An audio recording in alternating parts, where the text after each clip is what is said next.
La première des choses, c'est que l'intermittence du spectacle, ce n'est pas un statut, c'est un régime spécifique d'assurance chômage. Donc c'est pas à supprimer, ça fait partie des acquis sociaux. Autre chose, le MEDEF et la Cour des comptes annoncent depuis 10 ans des chiffres erronés, soit par méconnaissance, soit dans un but de manipulation de masse. Il est d'usage d'affirmer que le régime de l'intermittence coûte 1 milliard d'euros par an, soit un tiers du déficit global de l'UNEDIC. Le chiffre est exact, mais il serait plus honnête de préciser que le surcoût du régime des intermittents est de 320 millions d'euros si on était dans le régime général.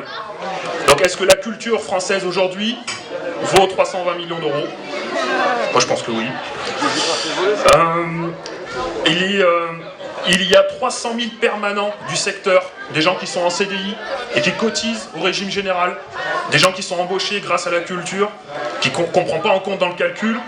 Ce sont des administrateurs ou des directeurs de structure, ce sont des salariés de boîtes de production, des gens à la communication, des comptables, etc.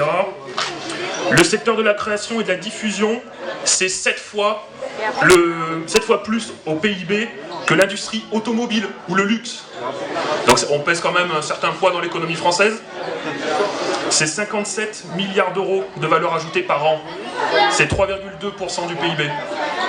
Son coût total pour la collectivité approche 21 milliards d'euros. Si vous supprimez le système des intermittents, vous détruisez toute l'économie de la culture. À l'heure d'aujourd'hui, c'est pas rien. La culture est... Ils se font entendre aussi. La culture est un intérêt général, ça ne fait aucun doute. C'est 300 000 personnes embauchées par an, la culture en France. Le déficit des intermittents est stable depuis 10 ans maintenant. C'est pas mal. Ce déficit est lié à la crise et à l'augmentation du chômage dans le pays, pas qu'aux intermittents. C'est bien de le préciser. C'est un bouc émissaire dans l'optique de faire une réforme pour 2014. C'est sympa. Le plafond de l'indemnisation journalière pour les intermittents du spectacle est l'un des plus plafonnés de l'assurance chômage. Ah, ça fait 2 fois. Ah, ils sont en colère. Pour avoir droit au chômage, les techniciens et les artistes doivent effectuer 507 heures de travail en 10 mois. Et dans le régime général, on doit en faire 610 sur 28 mois. Donc on n'est pas trop mal.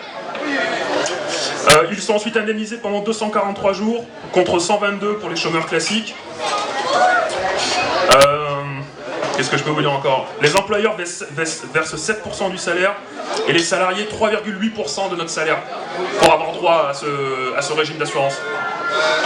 Elles sont plafonnées à peu près 4 200 € contre 6 200 dans le régime général. Donc là aussi on est plafonné très bas. On n'est pas que des privilégiés ou des gens qui font rien. Et le festival d'Aix-en-Provence rapporte 10 € sur 1 € investi. C'est la ministre de la Culture qui le dit. Et le ministère de l'Économie. C'est quand même important, quoi. Voilà. C'était pour un peu...